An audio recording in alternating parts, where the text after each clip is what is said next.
Hola, hola Hola, Nadia. ¿qué tal? Hola, ¿cómo ¿Qué tal? estás? ¿Cómo va? Muy bien, ¿Qué tal, Gabriela? ¿Cómo estás? bien, muy bien acá. Exitosa en esta conexión. Buenísimo. Bueno, ¿qué tal? Bienvenidos. Bienvenidos a este nuevo vivo del Museo Juan Marc de la ciudad de Rosario. Bueno, queremos agradecer mucho a su director, Pablo Montini, por esta invitación y bueno, también muchas gracias a Gabriela Siracusano por esta entrevista. Eh, bueno, nos voy a presentar brevemente como para que comencemos con la entrevista. Gabriela Siracusano es investigadora principal del CONICET, directora del Centro Materia de la Universidad Nacional de 3 de Febrero y profesora de la materia Teoría e Historiografía de las Artes Plásticas de la carrera de Artes de la Universidad de Buenos Aires. También dicta la misma materia en la Universidad 3 de Febrero. Bueno, mi nombre es Marita García, soy investigadora adjunta también de CONICET, docente de la misma materia que dicta Gabriela, teoría e historiografía de las artes plásticas, también de la carrera de artes, y me desempeño como curadora asociada del Museo de Arte Moderno de Buenos Aires. Bueno, acá vemos que se están sumando muchos amigos, acá lo vemos a Marcelo Marino, Marcelo, David David Agustina, Rodríguez Araya, Camilo, ¿cómo va? Bueno, muchas gracias por sumarse. lo había Este, gustado tu disco también por ahí. buenísimo, buenísimo. Bueno, si les parece, podemos empezar con la entrevista. Gabriela, me parecía como muy interesante que compartieras tus investigaciones, tus experiencias en torno al trabajo sobre la materialidad que realizaste en las piezas del Museo Marc. Bueno, en realidad también entiendo que realizaste investigaciones materiales en otros museos de la ciudad de Rosario. Entonces, un poco la pregunta, como para comenzar, era un poco cómo se estudia la materialidad de estos objetos, qué nos dicen sus entrañas, ¿no? Para utilizar un término que vos misma también has usado. Bueno, en principio, a mí me parece que vale la pena antes aclarar que cuando uno habla de materialidad, tendemos a, y en los últimos tiempos, tendemos a entenderlo como, bueno, es sinónimo de estudios interdisciplinarios y particularmente estudios físicos, químicos. Y sí, es verdad, en parte es así, pero lo que en realidad a mi criterio identifica el trabajar con esta dimensión material es algo un poco más amplio y que implica el cruce de miradas. Es decir, y esto lleva a trabajar en equipo. Es decir, yo no hago trabajos sola.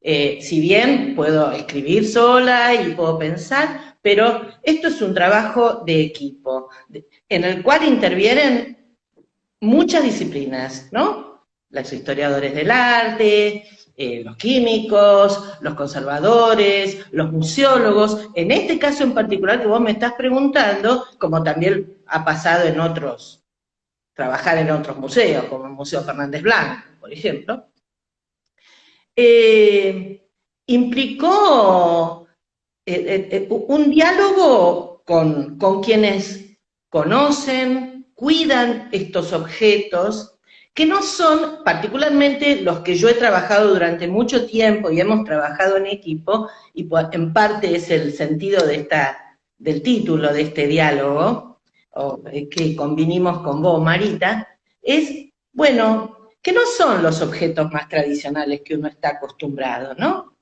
Pareciera, así como hay un otro en el sentido cultural, y se ha trabajado tanto respecto de la cultura occidental cristiana y europea, también hay unos otros objetos.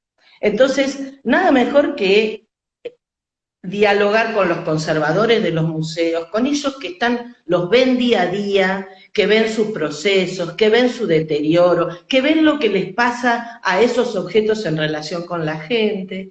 Y bueno, dentro de esos objetos con los que a mí me gusta trabajar, bueno, yo debo confesar que en los últimos tiempos me he dedicado a trabajar con objetos que en general no están a la vista, no están mostrados. En general están en los depósitos. Y son objetos que muchas veces están rotos, están desestimados, a veces sin haber tenido la posibilidad de una mirada, ¿no? En profundidad, y entonces quedaron ahí, ¿no? No forman parte del relato del museo, de la curaduría.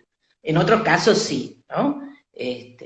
Pero bueno, en el caso del MARC hace muchos años que trabajamos juntos y que, nada, trabajamos con piezas, tanto pinturas como esculturas, que tenían alguna cuestión material compleja, como por ejemplo cuadros que habían sido pegados, telas que habían sido pegadas a maderas, y esto tenía que ver con el coleccionismo. Bueno, y eso presenta desafíos, ¿no? Que uno va enfrentando a medida que los va conociendo esos objetos. Y esto ahora que te referís a estos otros objetos, ¿no? Pensaba como que tal vez son objetos que eran depositarios de prácticas o religiosas o espirituales, o que tenían un sentido de lo doméstico.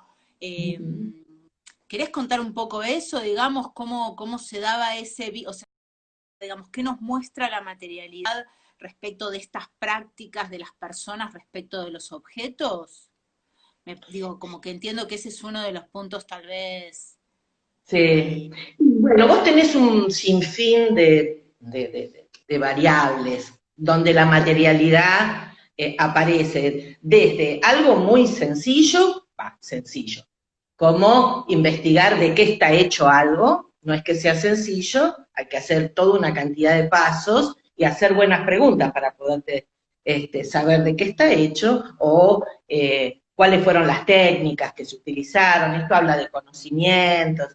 Ahora, después están los usos que se hacen de las cosas, y en el caso de un objeto religioso, ahí tenés otros factores, qué sé yo, el tacto, qué le pasa a la gente y qué le pasó a ese objeto que fue usado y que fue manipulado, y que entonces en algún momento tuvo una función que hoy ya o se ha perdido, o como pasó en el MARC y en otros museos de arte colonial, ¿no? Llamémoslo así de manera genérica, que son estos objetos que fueron rearmados, ¿no? Rearmados por coleccionistas, por los que los poseyeron en determinado momento. Entonces la materialidad, el estudio de lo material, te permite desmontar esto, te permite entender qué le pasó a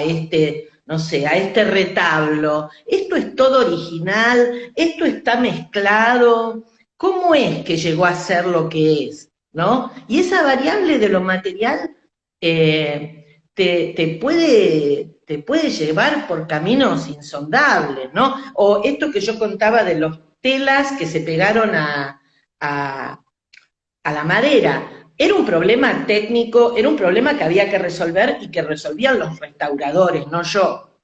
Pero cuando sacaron eso, cuando pudieron desmontar la tela, ahí aparecieron las marcas en este caso de Ángel Guido, ¿no?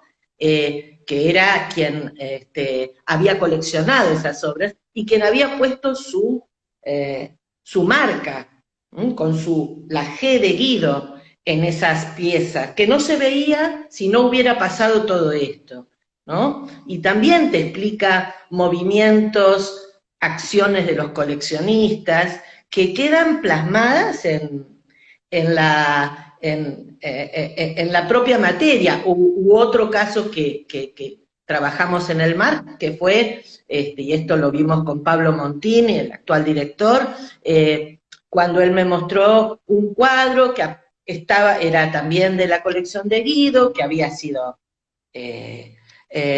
siempre conocido como Cara de Cristo, pero algo había que no cerraba. Y bueno, y Pablo se dio cuenta que ese cuadro esa tela en realidad estaba toda doblada dentro del cuadro, y cuando la desmontamos y la abrimos, bueno, aparecieron atributos iconográficos que no eran de Cristo, que eran de San Juan Bautista. Es decir, que por algún motivo Guido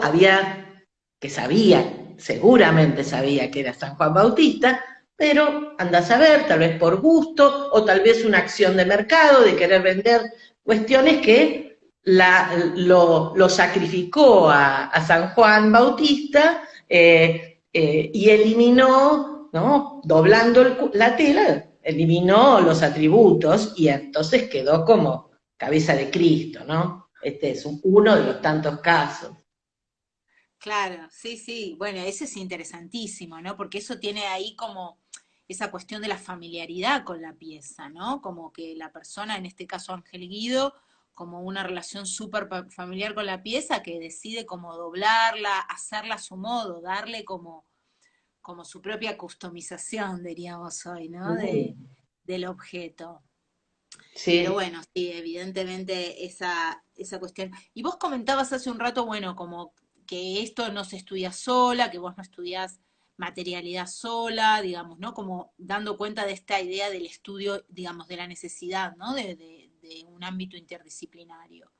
¿Cómo entendés que se combinan esos saberes? ¿Cómo pensás que... Y es complicado, empezando por los historiadores del arte, que somos bichos, ¿no? Individualistas. A nosotros nos gusta que no nos molesten, que nos sentamos en un archivo o en el museo o en la biblioteca. Y bueno, lo que necesitamos son los documentos, las imágenes, los libros y una computadora, en este caso, ¿no? Actualmente. Entonces, lo primero que hay que romper es eso, de que la cosa aislada, por supuesto, tiene sus beneficios en algún punto o en ciertas circunstancias, pero que cuando trabajás con la materialidad, la verdad que se te abre un mundo cuando empezás a escuchar a los otros, ¿no? Un restaurador tiene una mirada muy particular, ni que hablar los químicos, o también los museólogos, los antropólogos, los físicos. Cada uno tiene como su lente, ¿no? Sus lentes.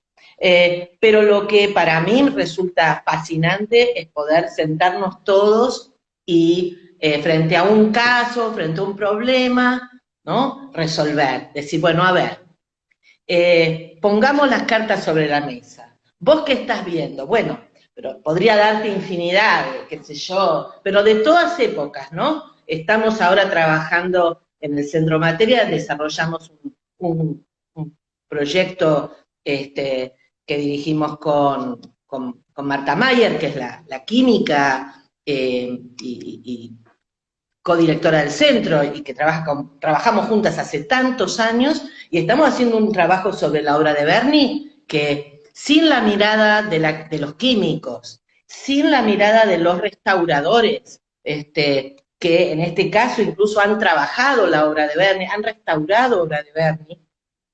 Y bueno, seguramente las respuestas que nos daríamos, que yo me daría, serían limitadas, ¿no? Y esto es mucho más rico, definitivamente, es mucho más rico. También es verdad que los historiadores a veces ofrecemos, o mejor dicho, tenemos una manera, ¿no? De pensar, de comprender ciertos hechos culturales que si solamente se remitiera a una cosa material, técnica, pura y dura, te quedarían sin ver un montón de otras cosas. ¿no? Qué sé yo, me vienen a la cabeza un montón de ejemplos, pero me acuerdo, a ver, hay un caso que es muy interesante, que yo lo mostré vos dijiste las entrañas y eso remite a una exposición que yo hice hace ya varios años, que se llamó Las entrañas del arte, ¿no?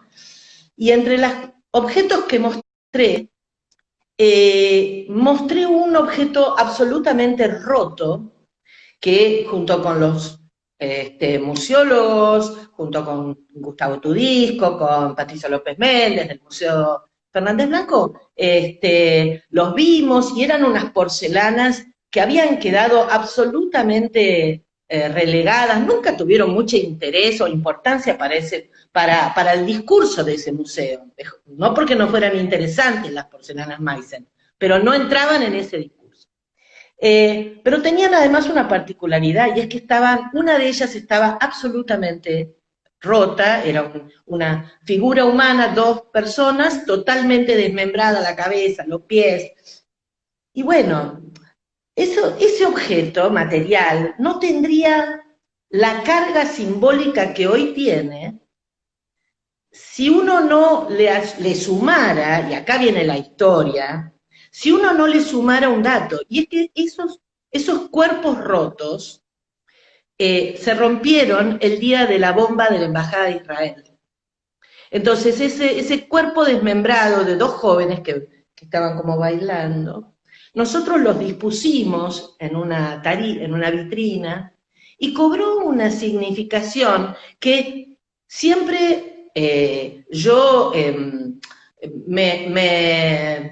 dije, qué suerte que un restaurador no lo restauró, porque ahí hubiera perdido esa carga que tiene ese objeto que no tenía tanta importancia, con lo cual ahora dice muchas más cosas que antes, ¿no?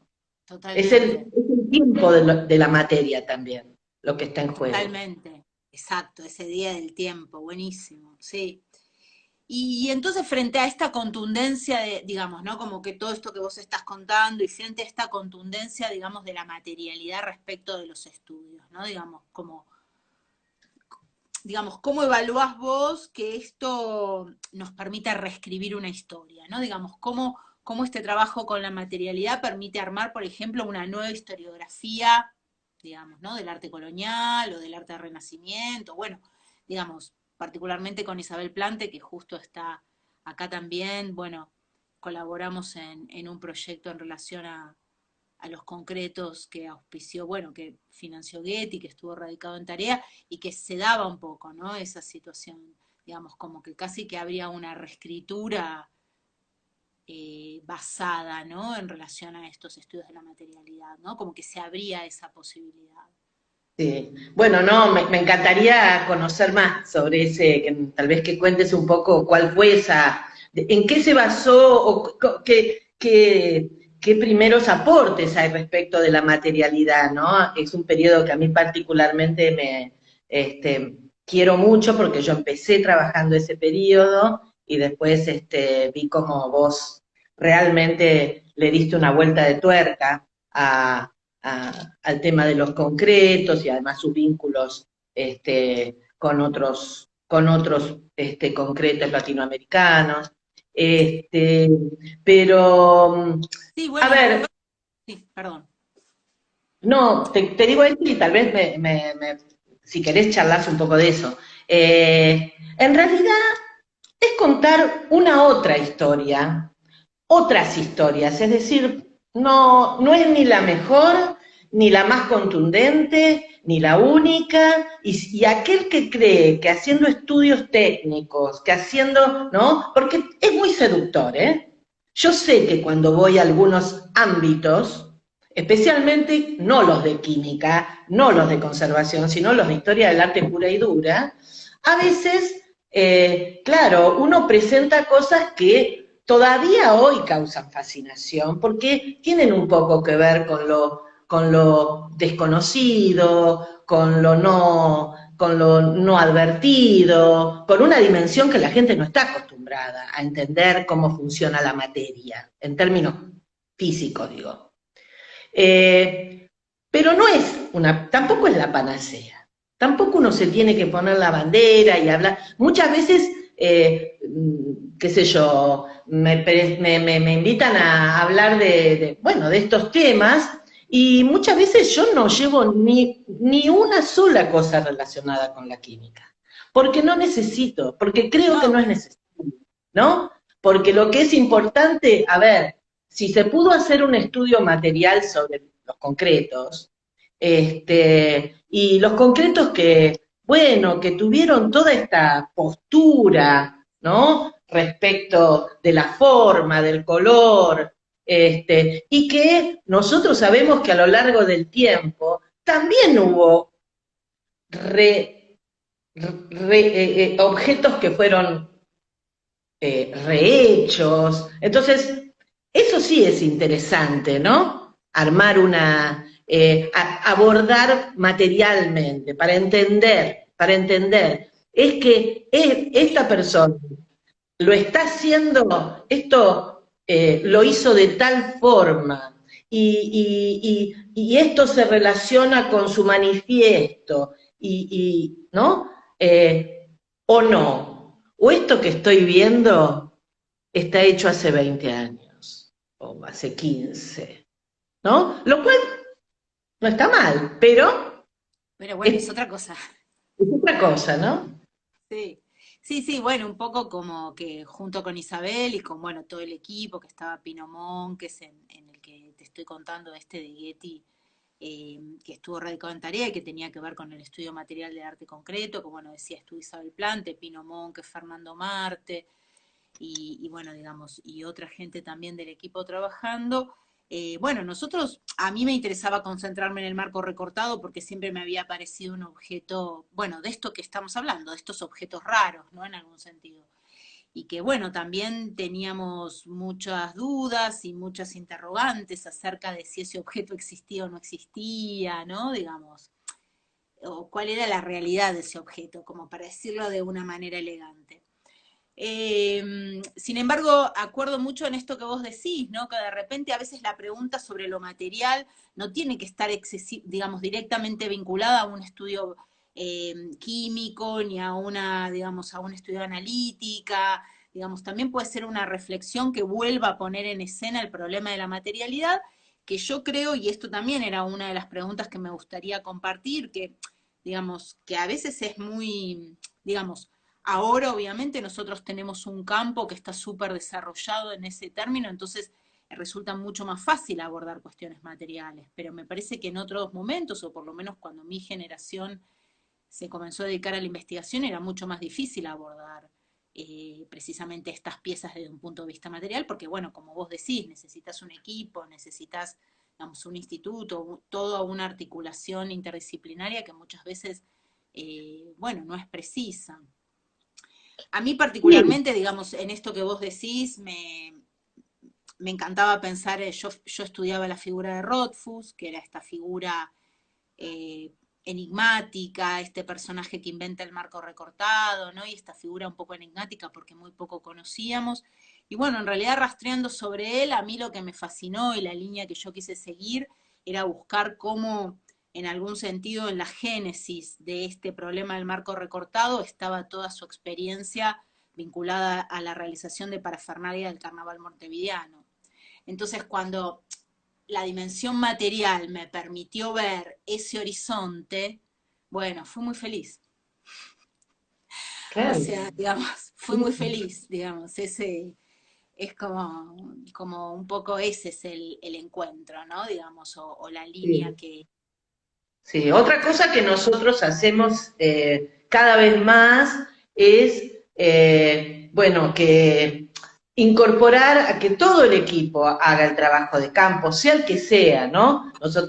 Yo dirijo proyectos desde cosas que se hacen en los museos, como fue el caso del MARC, o también en Santa Fe el año pasado, que avanzamos sobre obras de Berni que están en Santa Fe, y que tenemos que ir a Rosario cuando todo esto termine, para poder avanzar también en obras que están en el Castañino, o ir a los Andes Y en un principio, claro, yo iba, qué sé yo, en un proyecto del cual formo parte, no dirijo yo, pero es un proyecto chileno, hasta que yo dije, no, tienen que venir los químicos, tienen que venir los conservadores, son los que van a ver, van a poder entender, porque ese paso del objeto y de una parte de ese objeto, porque muchas veces nosotros tomamos muestras, al laboratorio, ese trayecto, ¿no? Que se cruza también con la avenida de la biblioteca y del archivo, no puede no estar eso. Ese trayecto, cuando vos haces intervenir, en este caso al químico, qué sé yo, a Marta, en el caso nuestro, ¿no? Que yo trabajo con Marta Mayer o Eugenia Tomasini cuando hemos ido al museo. Eso es una dimensión que tal vez ellas no hubieran imaginado, ¿no? Que en otra época se esperaba todo en el laboratorio, pero solamente cuando vos estás ahí, en el caso ponele de los Andes, es en el lugar donde vos vas a entender por qué se usaron tales tierras, por qué ese color, solamente bueno, cualquiera que haya ido por la quebrada de Humahuaca o los valles calchaquíes se da cuenta de lo que estoy hablando, de las tierras, de colores que hay en esa zona y tal vez tratar de entender desde ese lugar, ¿no? Del entorno, bueno, ¿cómo fue posible? ¿Qué materiales tenían a la mano y también romper esta idea de que era todo natural y todo hecho por tus propias manos? No, tampoco es verdad eso, ¿no? También nosotros hoy lo vemos con esa mirada, son lugares inhóspitos, pero en otra época no eran así. En otra época, Yavi, por decir una localidad que queda en la frontera, ¿no? De Argentina con Bolivia, y que uno va por turismo, Yavi era la garganta, dice una fuente, era la garganta por la que entraba toda la mercadería, así que no era un lugar tan inhóspito, ¿no? Entonces, nada, estar en los lugares también te ayuda a entender esta materialidad. Sí, bueno, en relación a esto que decís estar en los lugares, no sé si tendrás ganas de contar, pero entiendo que vos tenés historias muy lindas respecto de lo que es estar en los lugares, estar con la gente que venera, que está con esas piezas, ¿no? O sea, que forman Sí. parte de tu vida, que es su comunidad, esa pieza, ese Cristo, esa Virgen. ¿Y qué es lo que pasa cuando llega el conservador, el historiador del arte? Bueno, yo no sé quién está acá escuchando, pero la verdad que pasan muchas cosas. Nos han pasado muchas cosas, desde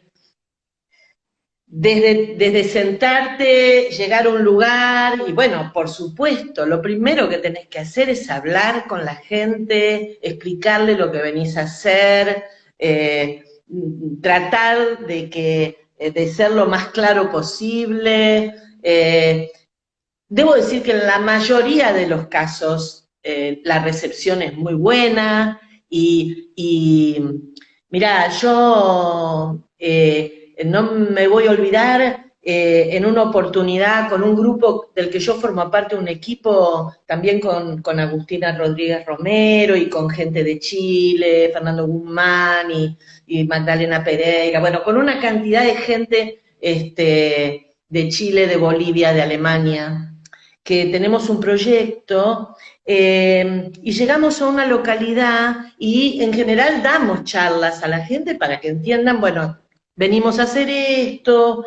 Y en esa oportunidad dimos una conferencia un poco así sacada de la galera, preguntaron quién quería hablar, y yo, viste, levanté la mano y digo, yo hablo.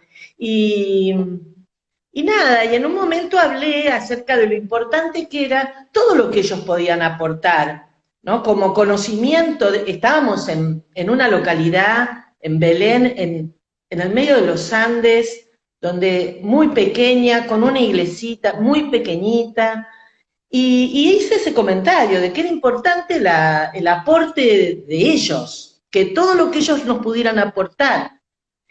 Y cuando terminé de hablar, una persona levantó la mano, una mujer, y dijo, bueno, yo lo que quiero decirle es que nosotros tenemos una canción que cantaba mi madre cuando se cosechaba la papa, que es, bueno, que forma parte de la vida de esta comunidad. Y se la puso a cantar en el medio de esa capilla. Ella empezó a cantarla y tímidamente empezaron la de al lado y el otro, y terminó cantando todo, las personas, estaba lleno, terminaron cantando todos la canción de la flor de papa, eh, título que dio origen al grupo que tenemos, se llama así, en honor a esa gente. Y para mí, yo no me lo voy a olvidar, porque es muy importante entender, ¿no? Bueno, en este caso no solo la materialidad, ¿no? Lo que tiene que ver con la importancia que tiene para esa gente ese espacio y esos objetos sagrados, esa capilla, lo que fuera. Pero nada, o también trabajar con objetos verdaderamente considerados sagrados, milagrosos para la gente, y que cuando vos estás haciendo algún trabajo de conservación o de investigación / conservación, la gente te pida si le podés dar los algodones que te sobran, porque en ese algodón quedó algo de esa materia sagrada, ¿no? Y vos lo tirarías a la basura finalmente, o un hisopo. Entonces, eso te hace redimensionar ese objeto. Ahí hay una pregunta que me quedó, no sé si está, pero me quedó como fija, y que dice cuando el objeto pasa a ser materia y cuando se transforma en un objeto sagrado. Bueno, los objetos se transforman en sagrados cuando la gente, las personas, les otorgan, los transforman en ese objeto y los constituyen en un cuerpo sagrado, en un cuerpo vivo, y entran en empatía con ese cuerpo. Ahora, su materialidad, ¿no? Por lo menos en este caso, para la doctrina cristiana, que son muchos de los objetos con los cuales yo trabajo, esa materialidad carga con sacralidad, es en sí misma, por eso la gente la toca, ¿sí? Bueno, por eso, claro. La toca, quiere quedarse una parte. Hay fuentes que del siglo, ¿no?, XVI, XVII, americanos, que hablan de que la gente rayaba las esculturas, las imágenes, y se las tomaba, ¿no? Y uno acá podría darte una vuelta y decir, ¿qué pasó? ¿Qué pasó en todo este tiempo? Y llegamos al Cristo en el rayador de León Ferrari, ¿sí? ¿Qué le pasa a una persona cuando ve ese objeto en esa situación tan complicada, ¿no? Bueno, ese es otro problema, ese es otro gran Claro, problema. ya es otro problema, totalmente, ya es otro problema. Pero sí, digamos, bueno, básicamente es lo que vos decías, ¿no? Como que tiene que ver como con este asentamiento de la imagen, ¿no? Esta vinculación de la imagen con la comunidad, bueno, que siempre recuerdo hasta del propio Esquenone contando, ¿no? De las dificultades de ingresar a sus pueblos y, digamos, de estos diálogos, ¿no? Digamos, de negociación, muchas veces, con la comunidad. Es negociar. Sí, sí, sí, yo siempre recuerdo las palabras de Héctor, inclusive de alguna forma el mea culpa que había hecho cuando fue a la antigua proyecto de la Fundación Tarea, y cuando al principio no se cubrió todas las posibilidades de explicación a la gente de lo que se habían hecho con los cuadros que vinieron a Buenos Aires, un proyecto para que la gente conozca, muy importante, donde se restauraron más de 400, 500 imágenes coloniales que vinieron a Buenos Aires y que volvieron. Pero bueno, para mucha gente de la zona, no fue tan fácil comprender esa modificación que se hizo estéticamente de ese cuadro o de esa imagen, porque básicamente cuadros, porque tenían otro color, claro, estaban limpios, tenían otras dimensiones, claro, le cambiaron los bastidores. Todo eso hay que explicarlo. Y eso siempre lo aprendí, o lo recuerdo a Héctor, ¿no? Explicando eso. Héctor es que no. Bueno, ahora justo que estamos hablando de Esquenone, me gustaría como que empezáramos tal vez a hablar un poco del otro punto que habíamos pensado y que nos gustaría hablar, que tenía que ver con esta dimensión de lo historiográfico, ¿no? Que bueno, está muy enlazado también con la cuestión de la materialidad y como con todo lo que venís diciendo en relación a cómo estos estudios van transformando o van desarmando nuestras miradas. Pero digamos, lo pensaba un poco en relación a historiografía y tal vez, bueno, a nuestros estudiantes de historiografía que hoy también nos están acompañando. Pensaba un poco como de hablar de nuestro ámbito disciplinar, del ámbito disciplinar de la historia del arte en la Argentina, de la tradición y de la innovación, digamos así, ¿no? Como para dar un marco. Y bueno, pensaba precisamente que pudiéramos comenzar a hablar un poco de estos padres fundadores, ¿no? Pensaba, bueno, en Julio Pairó, en Adolfo Rivera, en Héctor Esquenone, sobre todo en Esquenone, que bueno, obviamente fue tu maestro y bueno, si nos querías contar o dar cuenta un poco de esta enseñanza y de este legado, tenemos acá también uno de los libros de Esquenone como para mostrarlo. El último. Día, ¿se ve? Sí. Sí. Y bueno, ¿qué decir? Si bien yo, todos saben, o bueno, o la gente que me conoce sabe que yo, si bien hice la carrera, ¿no? Como vos, la carrera de artes que fundó Pairó en los años 60, y que tuve a Héctor Esquenone como profesor en diferentes materias, en colonial, Barroco. barroco, pero yo reconozco como la persona que me formó, que me guió en los primeros pasos de la investigación y no tan primeros pasos, porque es el día de hoy que sigo consultándolo cuando puedo, y que esa persona es José Emilio Burucúa. Es decir, yo me formé con Gastón y, como le decimos cariñosamente, pero las cosas de la vida, las vueltas, hicieron que yo volviera a reencontrarme con Héctor Esquenone en otro contexto, ¿no?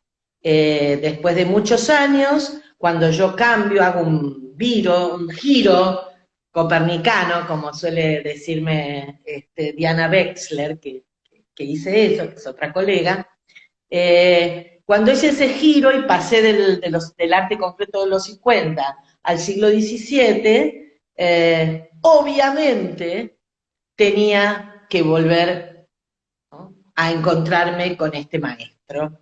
Y tuve la suerte de compartir con él, en principio, lo que fue esos trabajos de investigación que comentaba de la Fundación Tarea, y luego, poco a poco, me fui acercando y empezamos a tener un vínculo muy estrecho, ¿no? Que no solo, bueno, incluía la cuestión que sé por la que me estás preguntando, que tiene que ver con lo historiográfico, y que ahora voy a explicar, sino que había también una dimensión de lo afectivo, de hablar de su vida, de la mía, de mis hijos. Héctor era una persona muy cariñosa, muy cariñoso con sus propios nietos, con los ajenos. Yo solíamos, o yo o alguien cercano a mí, como Agustina, por ejemplo, solíamos llevarlo cuando ya estaba más viejito a ese uno de sus amores, que era la Fundación Tarea, a que viera algunas cosas que estaban haciendo, y de paso le armábamos una suerte de almuerzo con sandwichitos de miga que le fascinaban a Héctor, y era muy gracioso porque todas las veces cuando veía decía, ah, compraste sandwichitos, como si hubiera habido algún momento en que no no lo hubiéramos hecho, ¿no? Es decir, quiero decir, con Héctor era realmente un vínculo, fue un vínculo muy, muy estrecho, el que afortunadamente tuve y me dejó entrar, y yo aprendí mucho, mucho. En primer lugar, a pararse no en ese lugar de aplicar categorías ajenas tan fácilmente. Héctor era una persona de una mirada muy lúcida, de una mirada sofisticada, en lo iconográfico, por supuesto, ese libro que vos tenés es uno de los últimos, pero bueno, Héctor realmente significa para la historia del arte colonial un aporte muy importante en toda América y en Iberoamérica, lo que él trabajó, desde un conocimiento de las imágenes, una memoria increíble, y un conocimiento de los textos, de las fuentes, que es el día de hoy que uno sigue descubriendo. Otra cosa que yo rescato y que hemos rescatado en un proyecto que estamos en este momento desarrollando en el Centro Materia, es Héctor vinculado a la materialidad. Nosotros tenemos en el centro su parte de su archivo y todo lo que tiene que ver con lo que él, la manera en la que él trabajaba estas imágenes, porque no se trata solamente de entender un proceso creativo en términos textuales, es decir, de buscar fuentes, ¿no? Sino que Héctor tenía un contacto directo con los objetos para poder entenderlos, ¿no? Los analizaba, tenía un montón de imágenes que tal vez eran imágenes menores, que no tenían importancia para la historia del arte, ¿no? Con mayúscula, pero que él las desmontaba, entendía su estructura interna, cómo estaban compuestas. Bueno, eso es lo que hemos estado trabajando con Juan Ricardo Rey, que es otro investigador, y otra gente, para entender, ¿no? De qué forma Héctor tenía una mirada sobre la materialidad. Y después, bueno, por supuesto, él era muy crítico de algunos conceptos que han también tenido una raigambre importante en la historiografía colonial, como por ejemplo, y acá voy a decir una palabra que nos remite también al Marc, que es la idea del arte mestizo. Y digo eso porque es Ángel Guido el que propone esta ecuación de categoría estilística. Ahí está, ¿no? Pablo Contini. Pensar en un arte mestizo como la conjugación o la ecuación entre lo hispano y lo indígena, ¿no? Con una mirada muy especial, porque bueno, Guido también aplica una metodología foránea, una metodología que no vale la pena tal vez ahora explicarlo, pero bueno, Héctor fue muy crítico de ese concepto. Cuando todos abonaron, cuando todos se embarcaron en esto, Héctor dijo, bueno, hablar de mestizo es usar un término que viene más desde lo biológico y a mí no me interesa. Yo creo que lo que hay que rastrear son cómo se van, ¿no? Se van construyendo estas imágenes en territorio americano, cómo se cruzan las tradiciones, pero no necesariamente una sumatoria o una mezcla, ¿no? Entre lo indígena y lo hispano, ¿no? Tenemos mil temas, Gaby, tenemos mil temas. Mil temas, no sé cuál elegir, te tiro si querés hablar rapidito de Urucúa y de este libro, la primera traducción de Barbour al español. Ese libro lo quiero mucho porque siempre, nunca, mejor dicho, nunca voy a dejar de estar agradecida a Urucúa, el haberme convocado. Yo era apenas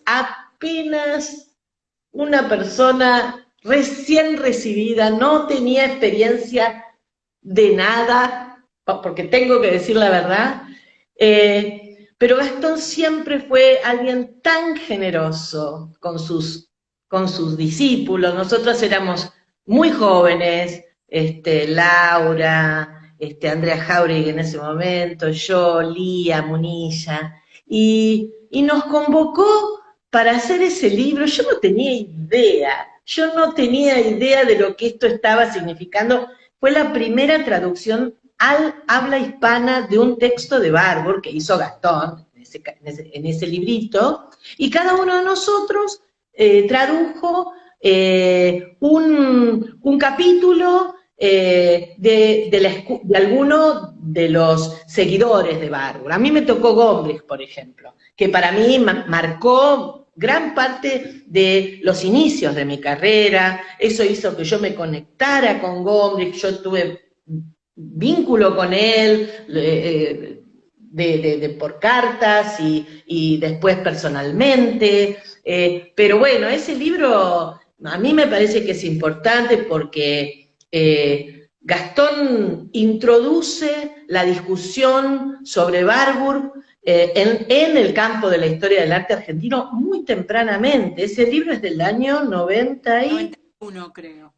92, bueno, ¿no? Muy tempranamente, ¿no? 92. Después sí, uno transitaba por ejemplo, no sé, en el Coloquio de México o tantos otros lugares muy prestigiosos, y no es que no se escuchara hablar de él, por supuesto, pero para mí para todos nosotros fue una revelación, ¿no? Y es el día de hoy que lo seguimos usando. Bueno, vos estás en la cátedra, lo seguimos usando porque es un librito que la verdad está bueno, está bueno. Gaby, queda poco tiempo y me encantaría que habláramos un poco entonces de esta renovación de los relatos, ¿no? Digamos, de cómo se da, un poco como que hablamos un poco de la tradición y bueno, cómo se dio este giro metodológico o esta renovación de la historiografía de la disciplina. Mirá, A mí me encantaría, perdón, no, porque yo tenía una preguntita muy puntual. ¿no? Yo te comenté que yo estoy haciendo la cuarentena en una casa, que es mi casa, pero donde yo no tengo mis libros los tengo en otro lugar, y entonces, bueno, esto para los alumnos, gran parte de lo que estoy dando, lo estoy dando de memoria, pero sí encontré esto. Y este es un libro que marca, ¿no?, parte de lo que vos creo que me estás preguntando, ¿no? Este es el primero de la serie de archivos de Calla. Y tiene un título que ya te indica el espíritu, ahí veo unos corazoncitos, el espíritu de lo que este libro y tantos otros que se hicieron en el CAIA y fuera de CAIA también, ¿no? En el Pairó, en las reuniones, en las publicaciones, todo lo que significó desde el punto de vista historiográfico, ¿no? Era ponerse en la otra vereda. En un momento, algunos se acordarán, añosos como yo, que ese libro se iba a llamar La vereda de enfrente. Pero después tuvimos algunas críticas de los más grandes diciendo, no, esto es demasiado. Bueno, pero estábamos para dar la batalla, ¿no? Y sinceramente creo que lo más importante tuvo que ver con la apertura a nuevas lecturas, ¿no? Nuevas metodologías, empezó a leer historia social, sociología del arte, historia cultural, Barbour, ¿no? Y se empezó a tomar un contacto directo con otros grupos, otros campos artísticos de la historia del arte, de otros países, de otras regiones, ¿no? Como México, que fue muy importante, y Brasil, y eso, bueno, Estados Unidos también, los que yo recuerdo, ¿no? España, pero básicamente dentro de Latinoamérica me parece que el contacto con México y a partir de México con un montón de gente de otros países, de Perú, de Estados Unidos, de Brasil, de Colombia, de Chile, se De México, comenzó.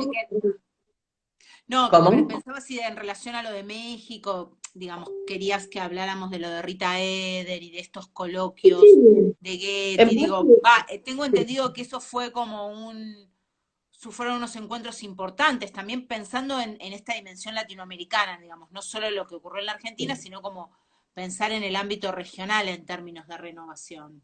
Y sí, sí, porque esos encuentros que organizó desde Estéticas Rita Eder con el apoyo de la Fundación Rockefeller, de Getty, permitió que muchos de nosotros, que éramos muy jóvenes, que estábamos muchos de nosotros recién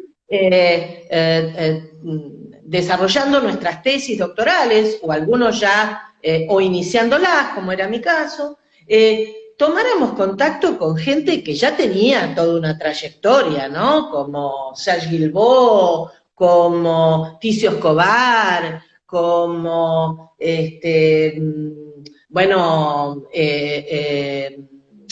¿cómo se llama este investigador mexicano?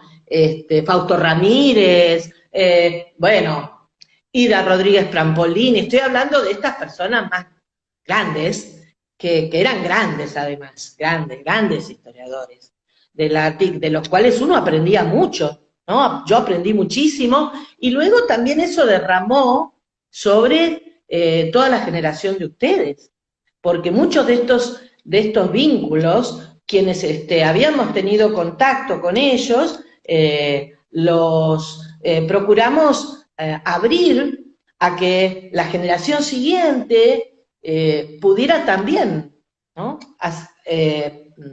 Aprovechar. Y esos fueron los seminarios del CAIA, De ¿no? Calla, Eh, exacto, exacto. claro. Bueno, no, digamos, en este sentido y pensando en esta renovación historiográfica o esta renovación de la disciplina, me parece que vale la pena también mencionar a Calla, mencionar a estos congresos, estos numerosos congresos, y habíamos conversado un poquito, ¿no? De repente ver cómo se habían dado esos debates en relación a los temas, qué autores, ¿no? Digamos, no sé, yo pensaba había levantado yo, el arte entre lo público y lo privado, arte y recepción, o el que comentábamos hoy en relación al discurso escrito y las imágenes, digamos, Un ¿no? montón Como de temas que salían de lo tradicional, ¿no? Que eran producto de una lectura y un procesamiento de lecturas que apuntaban a lo sociológico, qué sé yo.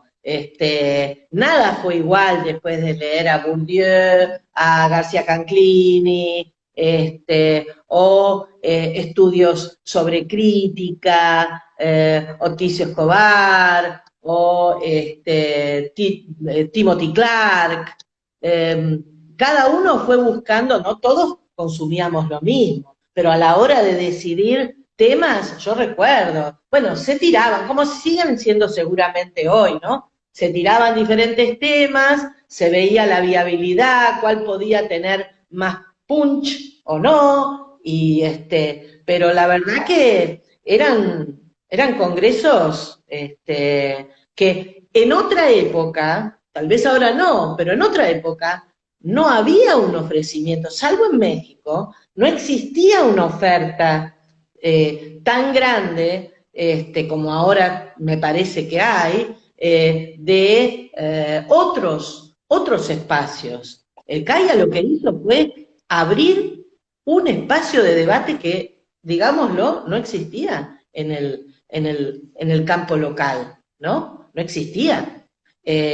Apenas se hacía algún encuentro del Pairó, pero no tenían la contundencia que tuvieron los textos, los congresos de Calla, sumado a que esta es una idea de quien es una de sus fundadoras y fue presidenta, que es Diana Wexler, esa idea de que había que producir el libro antes de que la gente viniera, así la gente discutía el texto y no leía, cosa que no siempre pasó, pero la lógica era buena y esto habilitó a que tuviéramos todos estos libros si no, probablemente más con los avatares de la vida de la economía argentina, hubieran quedado en la nada. Y sin embargo, con mucho esfuerzo, todos, con mucho esfuerzo, lo llevamos adelante, ¿no? Hay Y un bueno, ya nos corazoncito. quedan pocos minutos, pero digo, y pensar en las nuevas generaciones, ¿qué pensás? ¿Cómo ves las nuevas investigaciones? ¿Cómo se están dando los nuevos problemas, los nuevos marcos teóricos? ¿Cómo te encontrás vos, digamos, como en ese diálogo con las nuevas generaciones? Digo, me refiero a Y, nuevas generaciones, a los pibes más jóvenes, ¿no? Digamos, claramente no es la nuestra. ¿no? Lo lamento, pero ya no son jóvenes promesas, eso me decía Gastón en una época. Vos ya pasaste de ser una joven promesa. Eh, a ver, a mí me encanta, yo pienso que esto debe haber pasado siempre, encontrarme con las propuestas que traen la gente más joven, que yo en este momento dirijo, y las lecturas que yo desconozco en muchos casos, desconozco totalmente, creo que tienen una mirada mucho más amplia que la que nosotros teníamos, eso me parece que lo tengo claro. Nosotros estábamos tal vez un poco más restringidos, pero ellos, además con el avance tecnológico, tienen acceso a todo, todo. Hoy nadie puede decir que no puede leer tal o cual cosa, ¿no?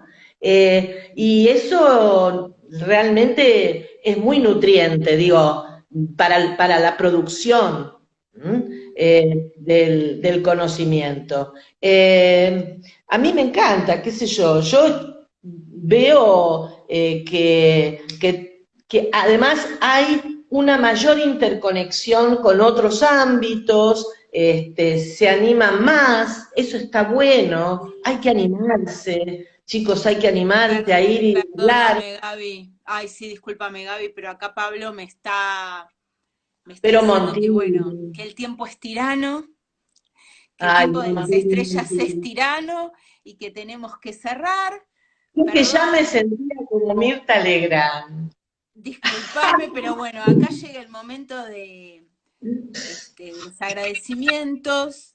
Queremos agradecer entonces al Ministerio de Cultura de la provincia de Santa Fe, a la Asociación Amigos del Museo Marc y del Museo Urbano Pocci, a FADAM, a la Facultad de Humanidades y Artes de Rosario, en especial a la Cátedra Introducción a las Artes, Comisión B del Turno Noche, al Centro Materia de la UNTREF, a la Maestría en Historia del Arte de IDAES UNSAM, al Centro de Investigación de Arte y Patrimonio de la UNSAM, a la Escuela de Museología de Rosario y a todos los que compartieron esta actividad.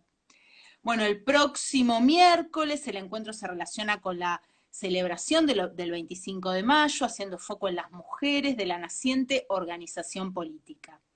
Así que para esto nos vamos a encontrar con Georgina Glusman, que va a entrevistar a Graciela Baticuore, donde seguramente Mariquita Sánchez de Thompson tendrá un lugar relevante en esta tertulia del próximo miércoles a las 20 por el Vivo del Marc. Así que bueno, Bueno, muchísimas yo te quiero gracias. agradecer a vos, Marita, por esta charla tan amena y siempre es un placer charlar con vos y bueno, y gracias por invitarme. Por favor, y muchas gracias a Pablo y muchas gracias al Museo Marc por habernos dado este espacio. Así que Muy bueno, bien. muchas gracias, que tengan una linda noche y que la pasen Gracias muy y bien. gracias a todos los Espero que que les estuvieron haya gustado. ahí Gracias a escribiendo todos y los que escuchando. estuvieron, muchas gracias por esos mensajitos hermosos, disculpen que no los pudimos, estuvimos ahí mirando, pero bueno, estábamos también muy concentradas en acompañar la conversación de Gabriela. Bueno, chao.